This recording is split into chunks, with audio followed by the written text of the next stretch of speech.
E vamos que vamos. Então, eu vou começando. Eu sou de Salvador, vocês já sabem, e sou bióloga. Sou bióloga e trabalhei muito tempo aí com informação ambiental. Trabalhei na prefeitura e tal, depois fui para o estado. Trabalhei sempre nessa perspectiva de discutir a questão da gestão das águas, certo? E a gente estava falando, né, ontem da cultura, hoje falamos um pouco sobre o professor Polvo. Sempre me incomodou muito essa coisa de que a gente tem uma cultura tão ligada às águas em Salvador, tão ligadas, não só em Salvador, mas especialmente em Salvador, né? Porque a gente tem várias festas populares que tem tudo a ver com as águas, né? Então, tá, começando pelo Réveillon, que a gente sabe, mas aí que já é até uma coisa mais ampla, né? Todo mundo quer passar na beira do mar, né? Aí depois vem Lavagem do Bonfim, aí vem Iemanjá, e só então o ano começa. Antes da gente saudar as águas, não se começa o ano em Salvador, né? Praticamente é isso. E mesmo assim, a gente vê assim, um descuido imenso, né? Com todos os nossos rios urbanos, toda essa questão do trato com as águas, mas mesmo das relações mais simples, não só das políticas, né? Das relações das pessoas, das comunidades com as águas, né? Nos seus lugares. Então, essa coisa de jogar o esgoto de qualquer forma, mesmo, claro, a gente sabe que tem a questão da política pública que interfere muito, né? Impacta muito ter ou não ter acesso, mas também a busca e a possibilidade de experimentar outros tipos de solução, por exemplo, nesse sentido. E aí eu vim para cá, eu já morei aqui em Santa Catarina muitos anos atrás, em 91, vim com meu pai, ele veio fazer, estudar e tal, eu vim fazer uma época estudar aqui também, e me apaixonei aqui também por esse lugar. Então, assim, a gente vai crescendo, vai rodando o mundo, e a gente vai se vendo cidadã do mundo todo, né? A gente não deixa de ser, claro, a nossa raiz, assim, muito, tem que estar junto o tempo todo, mas a gente vai ampliando esse olhar, essa visão, e também eu acho muito curioso ver como essas relações muitas vezes se repetem e em que são diferentes, né? Em que a gente pode pensar ou agir de uma forma diferente.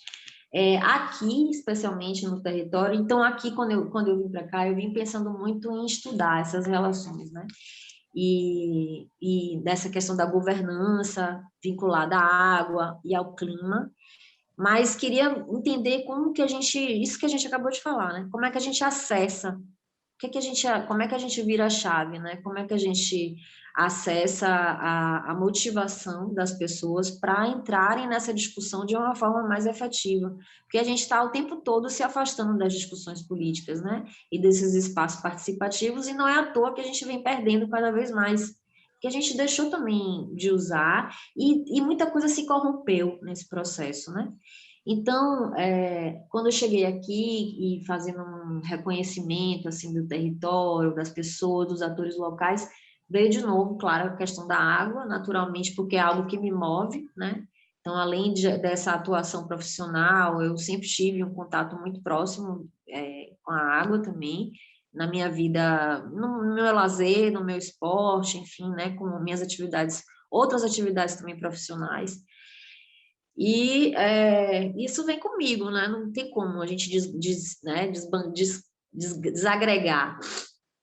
E chegando aqui, então, eu fui conhecendo esse contexto. Aqui tem um rio maravilhoso, eu estou num lugar que se chama Baixada do Maciambu, que é ladeado por dois rios que estão com uma situação ainda muito boa, assim, em termos de qualidade de água, né? A gente está aqui falando da Grande Florianópolis, estou muito perto da capital, são 40 minutos só, mas é um lugar que é totalmente rodeado pela Serra do Mar, né?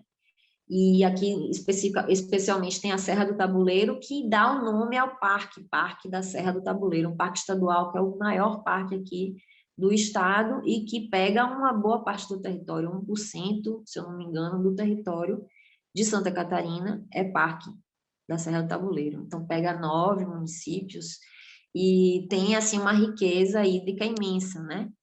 E essa água também abastece a Grande Florianópolis, né?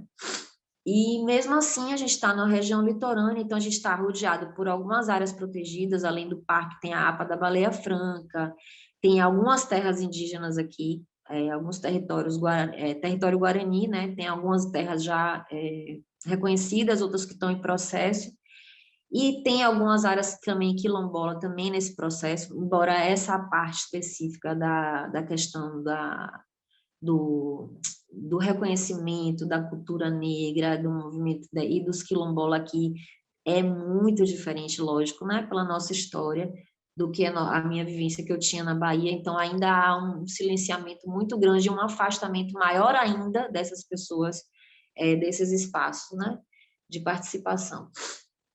E aí a gente começou a discutir, eu comecei a conhecer, me deparar com essa situação, e junto com outras pessoas, claro, que já atuam aqui há muito tempo, né, e já tem toda uma vivência em relação aos conflitos que estão estabelecidos aqui, porque como a região litorânea, a gente aqui reproduz aquela ameaça indefinida, né, sempre existe, da urbanização intensa, de chegar em muitos prédios, aqui ainda não tem essa realidade, né? Ainda guarda muito uma relação de cultura de comunidade de pesca, ainda tem muito forte isso, mas, ao mesmo tempo, já tem muito aquela coisa, né? Interesse imobiliário, venda de terreno, ocupação, grilagem, tudo isso que a gente já sabe, e, ao mesmo tempo, uma pressão imensa do próprio município de aprovar, né? Então, novos zoneamentos, e não discutindo de uma forma participativa, mas aprovando de forma fragmentada vários dispositivos que estão causando mais ainda uma situação de ameaça. Por outro lado, Santa Catarina é um litoral onde ocorrem muitos eventos climáticos, muitos eventos climáticos. Desde que eu estou aqui, eu estou morando aqui há 3 anos, a gente já teve um período com muitos incêndios, né, uma seca muito grande, e, claro, não só incêndios naturais, mas naturalmente provocados, mas aproveitando dessa situação e somando com essa pressão imensa a ocorrência de muitos incêndios numa sequência que, assim, foi bem impactante, e aí realmente mobilizou bastante gente. Mas, além disso, por exemplo, erosão costeira já acontece, e aí, por conta disso, por exemplo, teve uma aprovação de uma ação emergencial na Foz do Rio, que fez uma obra que foi, assim, um absurdo, não chegou a concretar a margem, mas chegou a remexer de uma forma, sem passar por um estudo ambiental antes, e as pessoas vão normalizando isso, né? Embora vejam a ameaça, convivem com ela de uma forma que, num primeiro momento, quando acontece, assusta, mas acabam normalizando a forma de tratar esses acontecimentos, né? E especialmente aqui, aí vem os contrassensos de novo, né? Que é uma área muito protegida ainda por conta desse contexto natural, assim, em relação a ser mesmo, funcionar como uma espécie de barreira de amortecimento desses eventos, porque o mesmo evento, quando chega aqui e quando bate em outros lugares, os efeitos são muito diferentes, embora sejam locais próximos, né? Porque justamente não tem ainda essa ocupação intensa e tudo mais, essa atividade industrial, digamos assim, também não está muito grande ainda. Então, a gente ainda está com um certo resguardo, uma certa segurança devido a esse contexto de ecorregião. Mas a gente também vai se cansando, né, de atuar sempre no depois, pós-desastre, pós-dano, e, enfim, tem vários processos acontecendo, vários litígios por conta desses processos, e a gente vem discutindo como formatar uma outra ação, uma ação mais proativa. E aí surgiu a ideia da gente fazer um encontro, que seria um encontro das águas aqui das bacias aqui da região, chama Bacia do Maciambu e Bacia do Rio da Madre. É um lugar lindo, depois eu posso pegar umas fotos aqui para mostrar. Eu ia botar a apresentação, mas achei melhor a gente ficar no bate-papo. Quero ver, quero E ver. depois eu mostro, é lindo.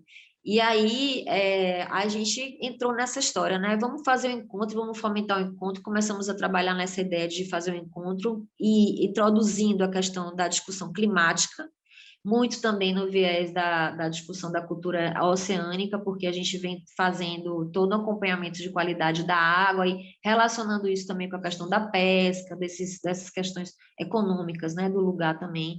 Tem um turismo também muito, muito forte aqui de natureza, e também por conta dessa coisa de vir, né, comer o peixe fresco, enfim, da gastronomia local, que não é muito requintada, mas que é muito saudável, né? E as pessoas estão cada vez mais em busca disso. E aí, a gente, então, teve essa motivação de fazer um encontro. O encontro não aconteceu ainda, porque veio a pandemia. E a gente estava nessa ansiedade climática que a Flávia acabou de falar sobre isso.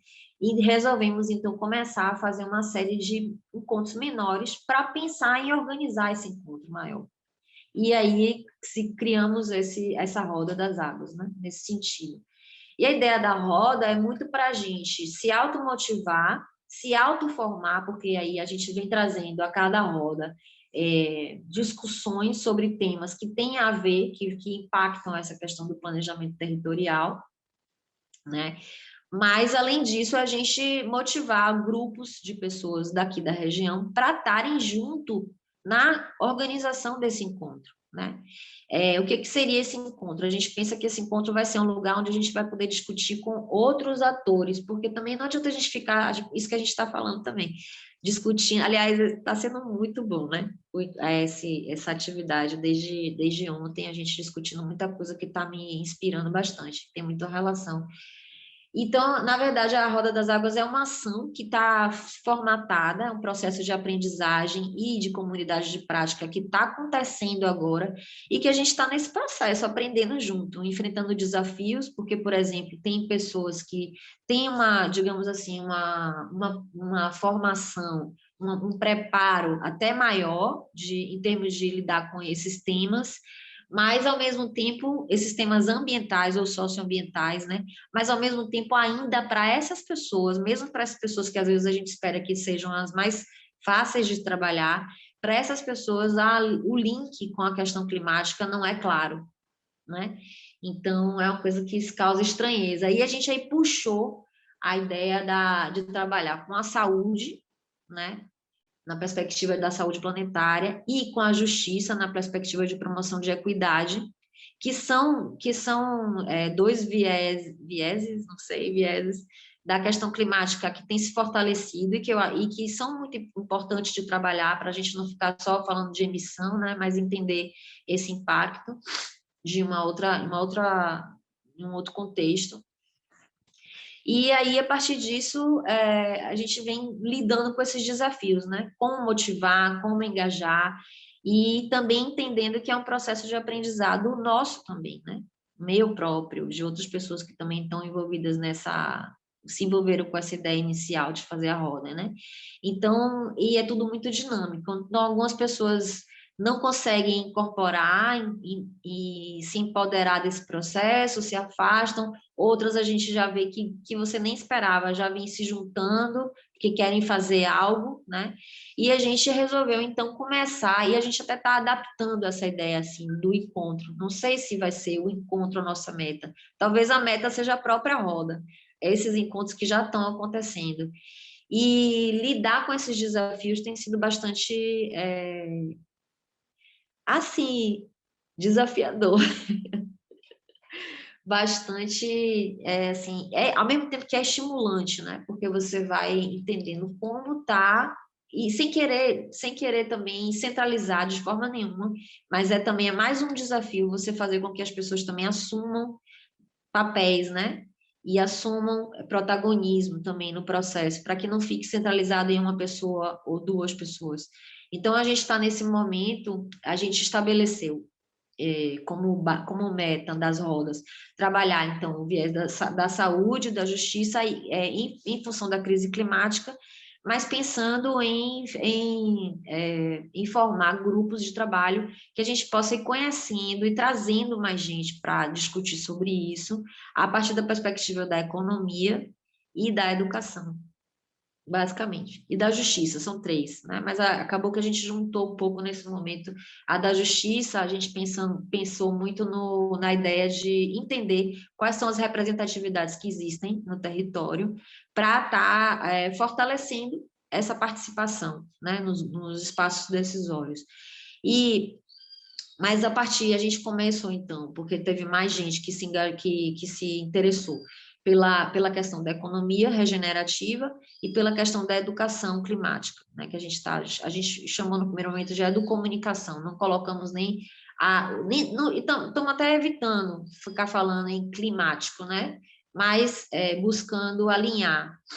Então, justamente por isso, porque tem muita gente que entende ainda a ideia do clima, das mudanças climáticas, como algo muito distante do seu cotidiano. Ah, por que que a gente vai ficar discutindo mudança climática se está tendo aqui uma ameaça de aterro de um rio, né?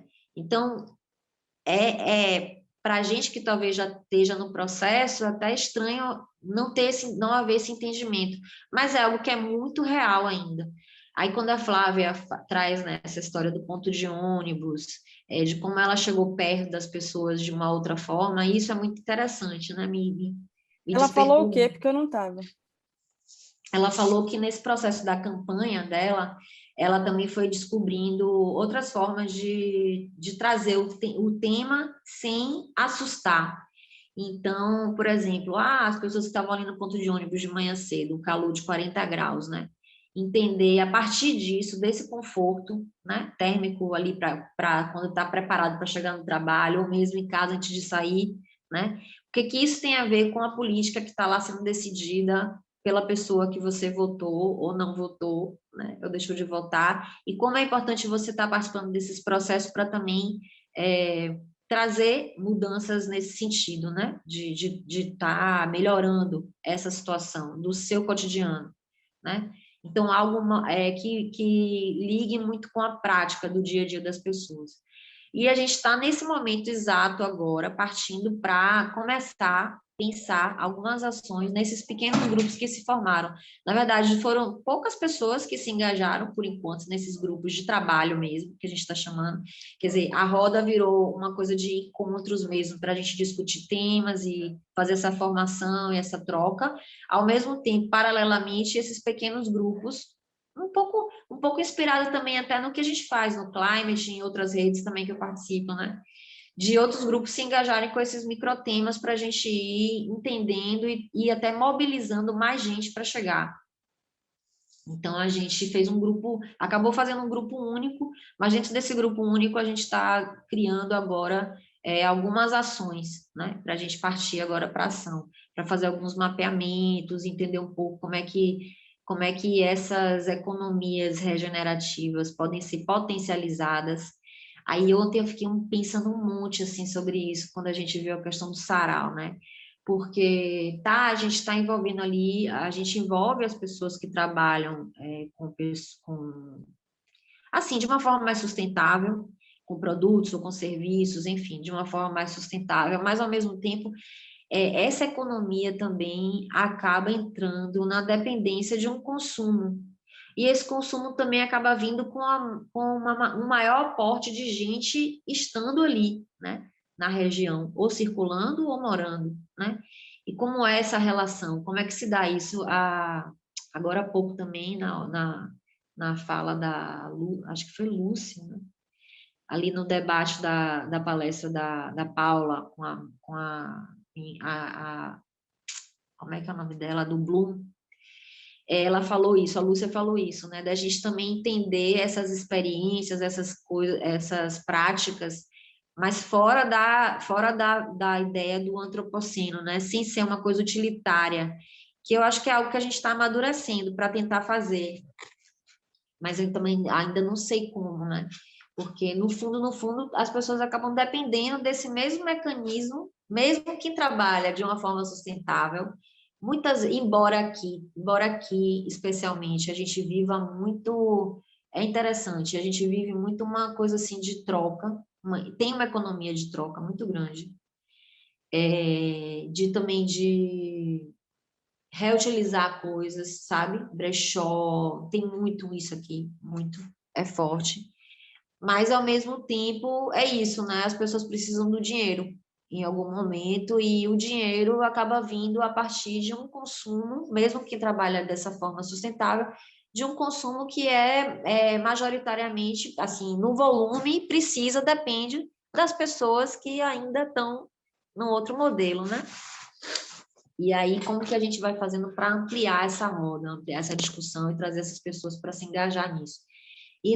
No grupo, e na questão da educação, a gente está buscando também pensar em algumas ferramentas para poder trabalhar esse conteúdo de uma forma que engaje mais gente, né? Porque nem todo mundo também tem, a gente sabe, o acesso à internet é limitado, as rodas no início a gente estava fazendo em salas fechadas, então a ideia era mesmo que as pessoas do local estivessem participando.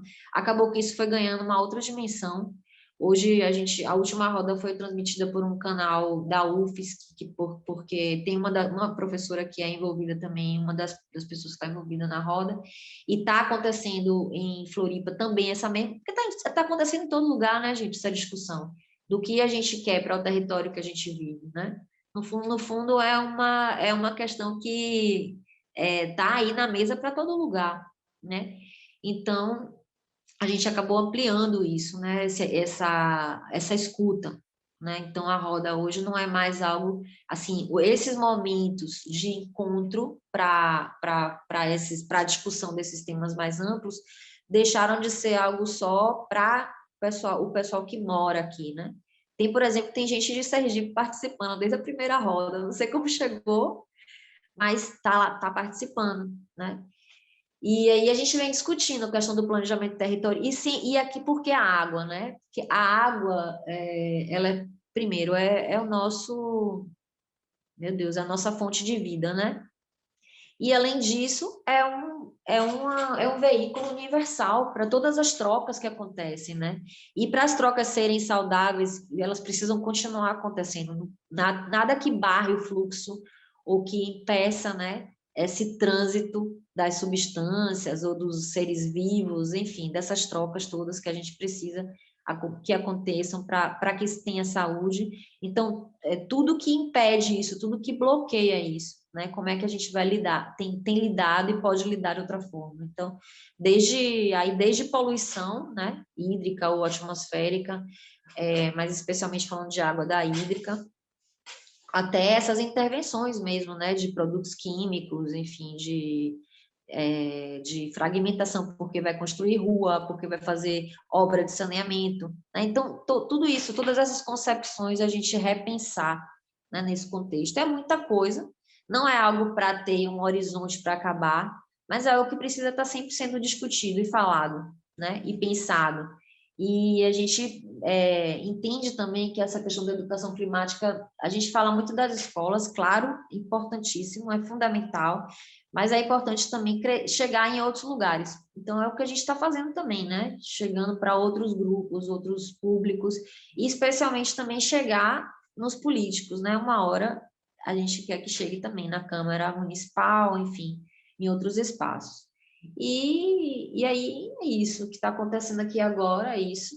E a gente está enfrentando esse desafio nessa ânsia nessa intenção de usar essa ansiedade da melhor forma possível, de uma forma mais ativa, mais proativa, mas também de encontrar pessoas que possam caminhar junto, né? Que possam dar as mãos para poder fazer diferente. E já tem muita gente fazendo diferente.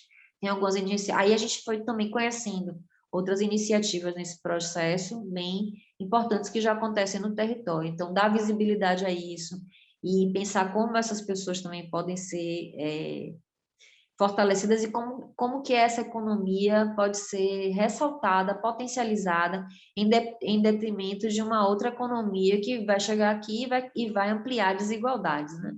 Que a gente sabe que é o que acontece. Então é isso, eu fiquei assim motivada de apresentar, mas para poder interagir, mostrar uma coisa que a gente está numa ação efetiva, fazendo agora, assim, na cara e na coragem, que a gente começou fazendo mais por essa motivação, né, de partir para ação, mas também muito na consciência de não fazer uma ação sem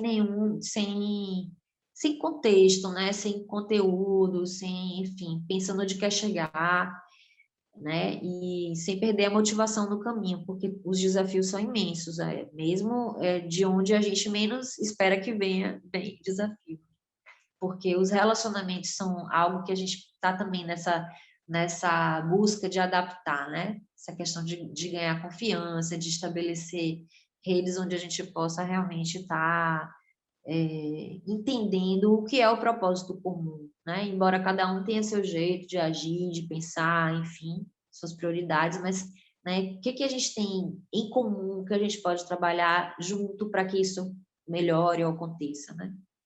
Então, é isso, a gente está nesse processo de aprendizado e apresentei mais, até para ouvir também um pouco vocês, assim, se bate alguma coisa, se dá alguma ideia, enfim.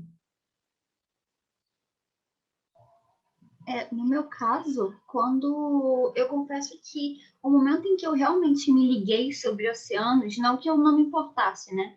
Mas não era tipo, não era algo que estava no topo da minha mente quando a gente fala sobre mudanças climáticas, mas quando fala sobre meio ambiente apenas, aí já entra no meu radar, né?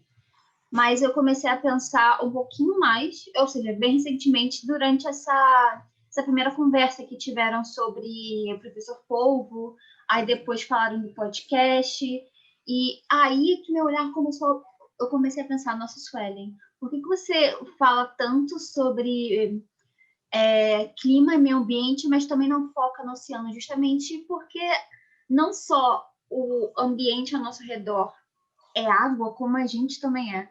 Então, assim, Uhum. não tem nada mais assim importante para que a vida exista do que a água. Então, na verdade, é mais uma ouvir essas duas. Na verdade, vamos contar que são três, né? Essas três oficinas foi mais uma experiência de começar a abrir os olhos para isso, para um assunto que, embora esteja na minha pauta, né, que eu venho conversar do meu trabalho ou então qualquer outro lugar com meus amigos, ainda não era algo que estava assim no topo de prioridades para entrar no assunto até hoje mais cedo. E completando agora. Porque Que bom. realmente essa questão das águas é algo que. E a gente sofre muito com questão de água. Todo ano. E só tem piorado. Porque como falaram no evento do Climate essa semana, foi no encontro de líderes do Sudeste. Eu não Uhum. lembro o nome do professor, acho que era Dacto, não lembro o sobrenome. Ele falou, água não se faz. Uhum. É algo que, assim, é muito óbvio, mas a gente não pensa, não se faz. Então, assim, se você não aproveitar e preservar, cuidar o que nós temos, não tem de onde tirar. Uhum. É, uma coisa que é bem impactante, assim, né, quando você pensa na segurança hídrica também, é que a gente acaba convivendo nas grandes cidades, mas não só nas grandes cidades, né, mesmo aqui que não é ainda tão grande, é, a gente acaba convivendo com a poluição hídrica, especialmente nos lugares onde afeta as comunidades mais vulneráveis, quer dizer, mais vulneráveis, né, que vivem mais diretamente da natureza. Então, como isso afeta a saúde delas, como isso vai afetar a economia delas, né? Como isso vai afetar e depois causa um problema que é de todo mundo, né? Então, é bem interessante assim, ao mesmo tempo é um lugar que vive do assim, a economia turística vem basicamente desse atrativo, né, de ser um lugar que é aqui a primeira reserva mundial de surf do Brasil. Ah, É a tá. nona, é a nona reserva mundial de surf, né? Ainda tem mais esse título aí. Mas mesmo assim, o Rio tá sendo cada vez mais assoreado. E justamente o pico que virou a nona reserva mundial de surf é o pico onde esse rio deságua, né? Então, por conta da conformação da barra do rio, é que esse pico virou um pico super famoso de surf no mundo todo. E por um lado de um lado tem um parque, né? Ele chega uma parte do morro que é parque, chega na ponta da praia. Eu não sei como é que eu vou mostrar. Eu vou botar no grupo umas fotos, porque eu não sei passar aqui pelo celular. Mas é isso, sabe? Como as pessoas não conectam uma coisa com a outra, né? A gente está falando do mesmo elemento, é um elemento que une tudo, que tá inserido em todas as atividades econômicas, né? Passam por aí.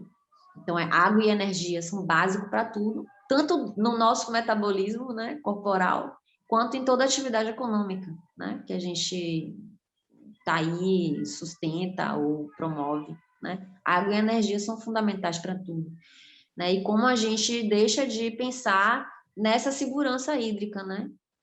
Nessa saúde, nessa justiça, tudo que a gente precisa para poder viver bem, né? E nesse processo, uma coisa importante também Vou passar só um segundinho, que minha gata subiu onde ela não pode. da, da roda, a gente também se aproximou da Frente Parlamentar Ambientalista dos Vereadores, que é uma frente que está se formando no Brasil todo, né? E vem promovendo a discussão, é uma frente mista, onde a ideia é fomentar, é ser um espaço participativo, e aí a gente já conectou com uma iniciativa de trabalhar a questão do saneamento ecológico, e vamos fazer também uma oficina prática aqui em uma das aldeias indígenas, então, isso como forma também de tentar engajar, né, mais gente com o tema, de trazer mais material para a discussão. Mas eu acho que é importante a gente também ir percebendo isso, né? Como vai atraindo, assim como algumas pessoas vão se afastando nessa dinâmica, outras ficam meio que esperando para ver no que vai dar, mas também a gente saber abraçar o que vem chegando, né?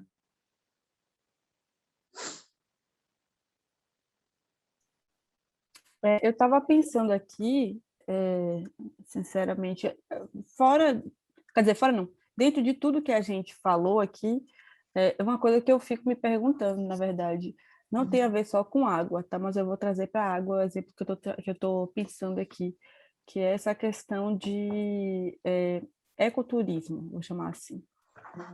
Ao mesmo tempo que a gente se depara com a necessidade de preservação, a gente se depara com a necessidade cultural, social, de interagir com aquele bioma, né? E aí eu estava pensando aqui, enquanto vocês estavam falando, e também em outras palestras, sobre essa questão do pessoal querer se mudar para as vilas, ou ir para Fernando de Noronha, ou ir para, sei lá, lugares no litoral onde você tem muito mais acesso à natureza, etc. e tal.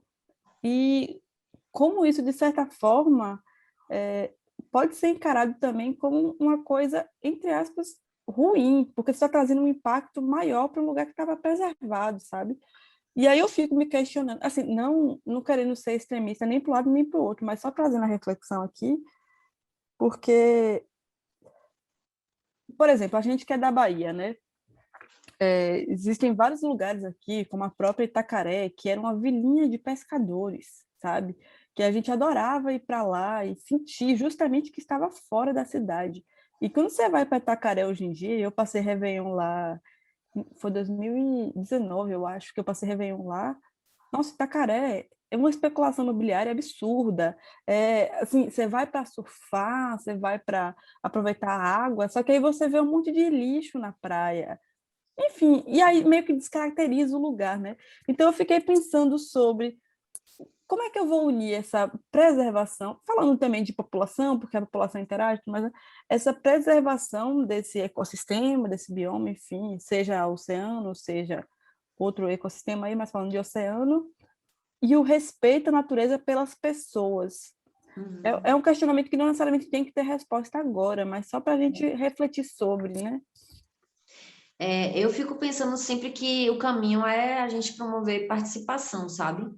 As pessoas precisam se envolver mesmo nos processos, porque a gente fica assim, meio que comprando essa ideia, né? De, tudo lindo, maravilhoso, vamos usufruir, e nesse que a gente está usufruindo, que nem você falou, a gente acaba sendo mais um fator de impacto, né? De impacto negativo, né? E de repente a gente pode pensar que se a gente estiver participando, a gente pode entender qual é a capacidade, né, de absorção de mais gente naquele lugar, como fazer isso de uma forma que impacte menos. É possível? Não é possível, né? Que tipo de política que a gente pode apoiar para ajudar nessa preservação, nessa promoção, né, de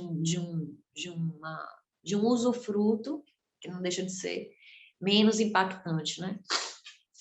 Sei lá, cobrar taxa, mas essa taxa vai para onde? Quem vai acompanhar isso? É importante as pessoas acompanharem isso.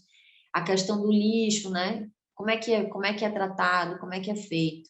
Aqui, por exemplo, tem uma cooperativa que faz um trabalho super interessante, trabalha há anos, 30 anos com isso aqui, de reciclagem, buscando porta em porta, e foi se estruturando, mas sem apoio do poder público, sabe? Assim, porque a gente sabe como também gera renda, né, para algumas pessoas, essa coisa do transbordo, né, do material que vai para o aterro e gerar, e também, né, para onde vai esse dinheiro, né, para quem vai esse dinheiro, quando você poderia estar investindo e apoiando soluções que vão também trazer distribuição, né, de renda, mais distribuição de renda, mais do que... Acho que a gente precisa também enxergar essa transição econômica muito nesse sentido, né? A gente não precisa mais crescer, a gente precisa distribuir. A gente já cresceu muito, né? E a gente precisa agora distribuir, porque nem todo mundo está acessando essas riquezas, né? Que foram construídas, né? Ao contrário, então a gente está perdendo as riquezas comuns, né?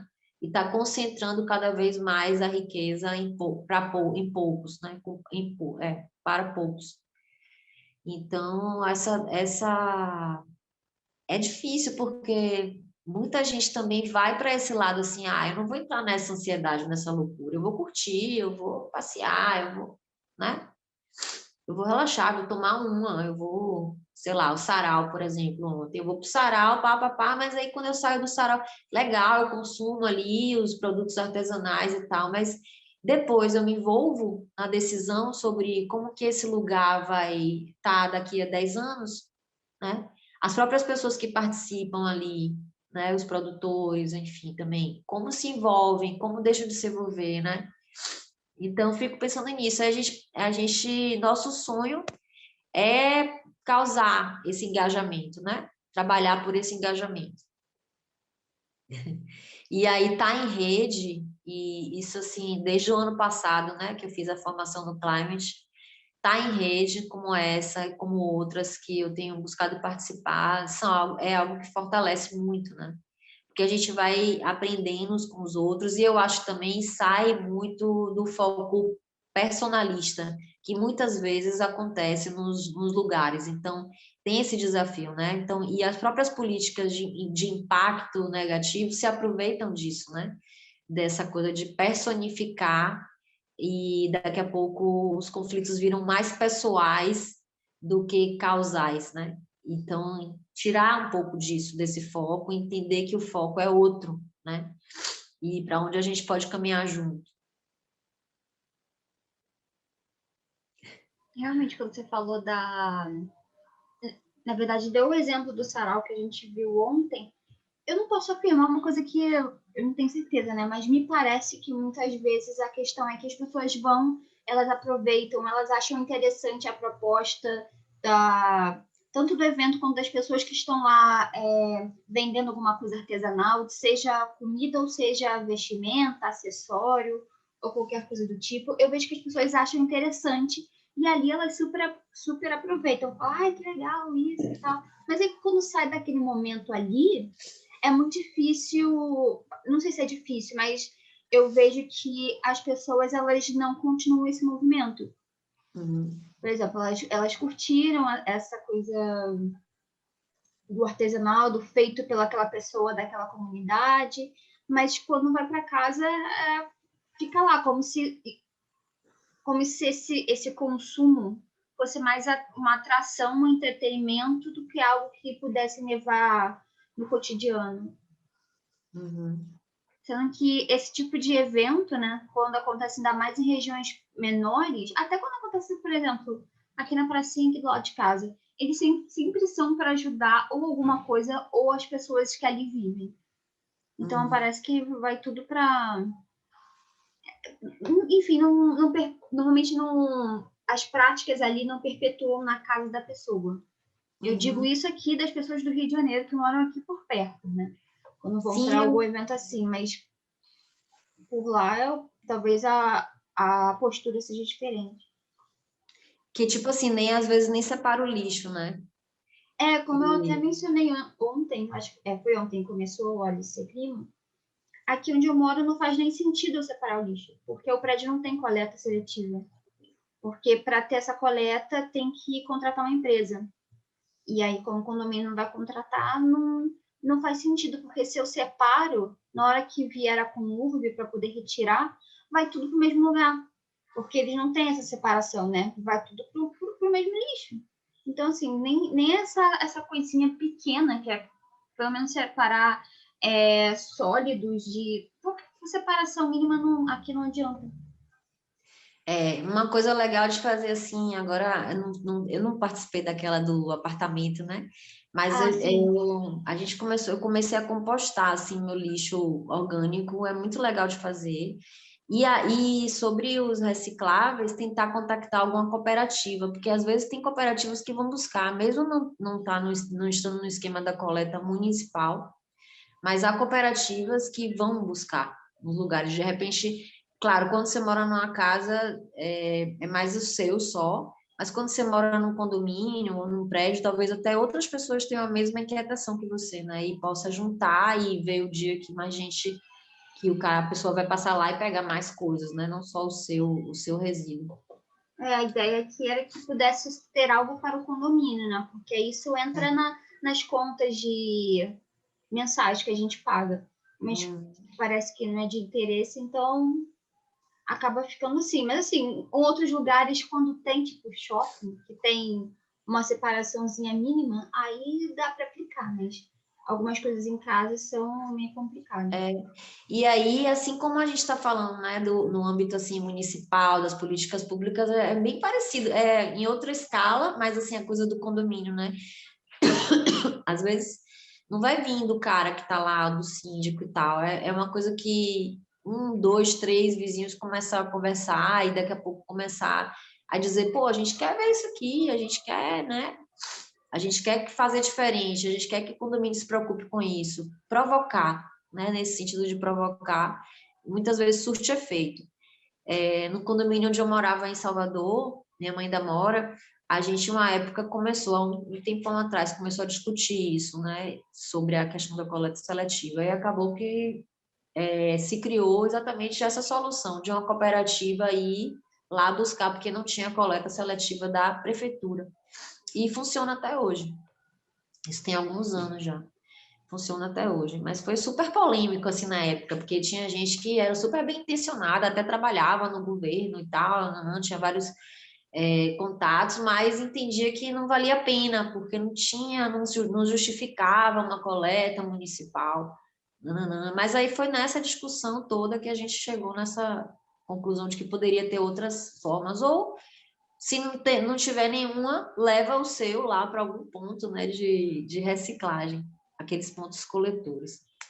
E aí a gente falou da questão do evento cultural, mas os eventos esportivos também são outro nicho, né, que também poderiam estar envolvendo mais, causando mais engajamento. Eu já trabalhei também com a organização de eventos esportivos por um bom tempo, e eu ficava muito frustrada com isso, porque por mais que a gente trouxesse isso para o evento, e as pessoas gostavam daquilo e tal, e a gente trazia muito no intuito de valorizar a praia, era na Rua Cali, Flávia, na Itapuã, e a gente fez algumas edições, isso foi, né, também foi bem legal, a gente criava sempre atividades durante o evento que tinham a ver com essa valorização da cultura local, enfim, do ambiente, da praia e tal, do cuidado, até mesmo das economias ali da região. Mas não era um público que acabava que saía dali também, não sei que as pessoas não... E também não sei se a gente tem que ter...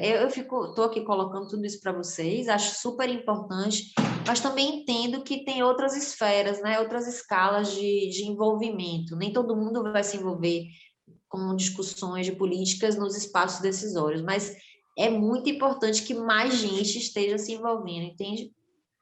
E nesses nichos, assim, quando a gente fala cultura, esporte de água, esporte de natureza, são nichos que naturalmente me parecem importantes para estar mobilizando gente, né? Mas que não é fácil. Mesmo nesses nichos, não é fácil mobilizar. Sim, quando se trata de... Aqui tem muito evento de água, né? Até porque é aqui no Rio. E é muito doido, porque as pessoas aqui, a gente gosta muito de... Quer dizer, eu não, né? mas no geral as pessoas gostam muito de praia, adoram ir pra praia, final de semana, mesmo com pandemia, praia lotada. Eu fico pensando, se você gosta tanto desse lugar, por que você termina de tomar sua cerveja e taca no chão? Ou taca na água. Tem gente que vai com um copinho de cerveja de plástico pra dentro d'água, bebe lá, vai, joga no mar, o mar leva. Essa história de que o mar leva, assim, ele realmente ele leva e como eu esqueci o nome dela da primeira a primeira oficina, mas estava falando que leva, mas vai muito lixo para o oceano, muito lixo para a parte da superfície, muito lixo para a areia. Assim, gosta tanto que faz isso. Não dá para entender, né? Um ambiente que você gosta, frequenta, vai voltar daqui a 2 dias ali e você mesmo não cuida, né?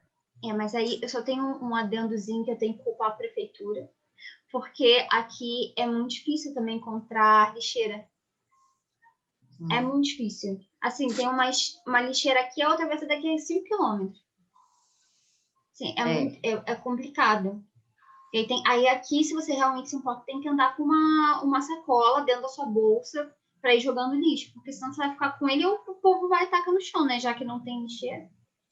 Mas eu acho que é por aí, sabia? Eu acho que é uma questão de cultura mesmo, porque essas ações, né, que a gente vai no dia a dia observando e vendo como a gente pode mudar, às vezes, claro, se tiver uma lixeira é mais cômodo, mas nem sempre precisa ter, na verdade, só você não realmente se acostumar de não jogar, né? E as pessoas, no geral, fazerem isso também. Tem lugares, eu já tive a oportunidade de morar assim por pouco tempo, fazer curso e tal, em outros lugares que não tinha também, não tinha lixeira na rua, e mesmo assim, sabe, você não vê lixo. Então, é mesmo uma coisa de educação, né, de cultura, assim, de essa coisa que a gente está discutindo hoje aqui, de cultura climática, cultura regenerativa, Nossa, tá abrindo a cabeça, né? Muito bom. Mas é isso, como a gente usa, o que eu acho mais desafiador e o que eu venho buscando, assim, nesses contatos com vocês também, é isso, né? É inspiração mesmo, para pensar que ferramentas a gente pode desenvolver, usar, proporcionar, pensar junto. Acho que, porque também, em termos de conteúdo, né, de uma forma ou de outra, a gente acaba acessando, né? A gente, então, que está na rede, acaba acessando, assim, na rede do Climate. Mas as ferramentas mesmo, eu sinto que está todo mundo ainda nessa construção, né? E esses momentos de troca são importantes, porque vão trazendo também isso. Até como eu disse, quando a gente entrou aqui, essa questão, pelo menos até hoje de manhã, e concluindo agora, a questão da água não estava tanto assim no meu radar. Então, essa construção que você falou ajuda muito, porque a gente às vezes precisa de outra pessoa falando para a gente poder perceber algo, não que a gente vá concordar ou algo do tipo, mas pelo menos para poder começar a ter aquilo em mente. Porque se algumas coisas, se depender de nós mesmos, não vai nem se ligar, como eu não estava me ligando tanto em água, e aí isso foi mudando ao longo da manhã. Eu vou ver até, não vi o Encontro do Sudeste, mas eu vi que a palestra tem tudo a ver com isso que eu estou falando, né? Uma das, Sim, pelo menos. falaram muito sobre, como é que fala, saneamento? Saneamento e planejamento também, não foi? Também teve isso, mas falaram assim muito de água, e principalmente por conta da crise hídrica. Então, assim, falaram muito. Então, assim, essa coisa do planejamento, por exemplo, aqui a gente fez uma análise de uma lei que eles aprovaram ano passado, em plena pandemia. O município aprovou sem revisar o plano diretor. Então, é isso que também é importante, sabe? Nesses processos, a gente também trazer a questão do conhecimento das políticas públicas, né? Tanto de todas as escalas, do nível municipal, toda a política pública que incide no território. E trazendo isso, traduzindo isso. Essa forma de traduzir esse conhecimento, que eu acho que é fundamental, é chave, porque é chato às vezes o tema, né? Para muita gente é chato. Mas como que a gente pode tornar isso interessante? Porque é o que, no final das contas, é o que impacta, né? Alguém falou também, não sei se foi ontem, a pessoa se pode desmatar 75% do seu terreno, ela vai pensar, ah, eu posso, é legal eu desmatar, então eu vou desmatar até 75%, né? Eu não... É bizarro, né? Ah, se eu posso até isso, então eu vou nesse limite aqui. Então, como que essas previsões legais são importantes também para dar esses limites, né? Porque nem todo mundo vai pensar. Aí o cara pode dizer assim: ah, mas a gente botou 75% no máximo, a pessoa não pode, não precisa fazer tudo isso. Não interessa, tá lá que é o limite. Então, se a pessoa quiser fazer, ela vai fazer, né? E não vai estar errada, digamos assim, legalmente, né? Então acaba entrando muito naquela discussão do legalismo, né? Ah, pode fazer, tá, mas o que eu estou causando com isso em nível mais sistêmico, né? Mais para a comunidade, para o lugar onde eu moro como um todo, até mesmo para o planeta, né? Então, essa discussão da incidência dos instrumentos legais também, eu acho que é uma coisa que a gente ainda não sabe fazer de uma forma que seja fluida, que seja, sei lá, que as pessoas se envolvam mais também com isso. Eu acho que a gente está no caminho, né, gente? A gente está nessa coisa de despertar a percepção, entendendo como essa comunicação precisa ser feita, o que, tem que ser posto na mesa, né? E como trazer as pessoas para a roda sem esperar que o pior aconteça antes, né? Elas não precisam vir para a roda só quando tudo estivesse acabando. Desespero. No desespero, é. Obrigada, viu, por vocês terem vindo.